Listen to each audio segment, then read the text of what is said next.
certainly think it's ideal to get all the nutrients that you can out of the foods you eat. The real issue is that oftentimes the foods that we eat are so degraded, even those that may be organic and fresh. The way our marketplace works, many foods are harvested weeks, sometimes months before we get to them. And so many of the more fragile nutrients have completely degraded by the time they get into our hands. In addition, if we're cooking them, then there's further degradation. Most people, in my opinion, there are a few supplements that I think are very beneficial to add, including digestive enzymes, which help break down the foods you have and maximize the nutrients out of what you're eating.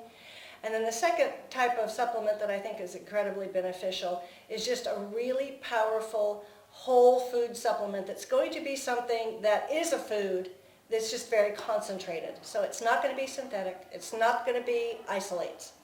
A whole food that maybe you can take a gram or two of and get an incredible nutritional boost to add to your meal. So kefir. Kefir is a naturally fermented milk product, similar to yogurt.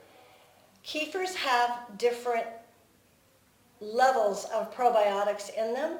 Some actually don't have any live cultures at all, especially those that are highly sugared from the more conventional companies. I would be quite suspect as to the actual amount of live bacteria. You really need something that has retained its raw activity after fermentation. So a local kefir is always going to be preferable over something shipped. And just understanding that even in the best kefir, the best yogurt, the levels of probiotics you're getting can be a 10th or even 100th of the level of probiotics that may actually be beneficial for your situation.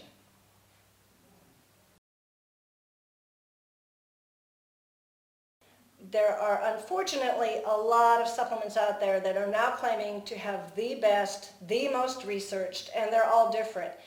Why is that? Because bacteria are easy to genetically modify. And once you have your own strain of bacteria, you can patent it. And once you can patent it, you own it and you make more money. So just understand that's part of the issue. The secondary issue is, what is the quality control? Probiotics need to be inert and they need to stay inert. And they will last for a long time if they're kept cool and out of the sun. In other words, temperature controlled. Unfortunately, many companies promise their live culture probiotics from date of manufacture, which can be months before you buy it from the shelf. In the meantime, they've gone through a wholesaler, they've gone through a secondary seller, they're on the back wall of the health food store that you may be buying it from.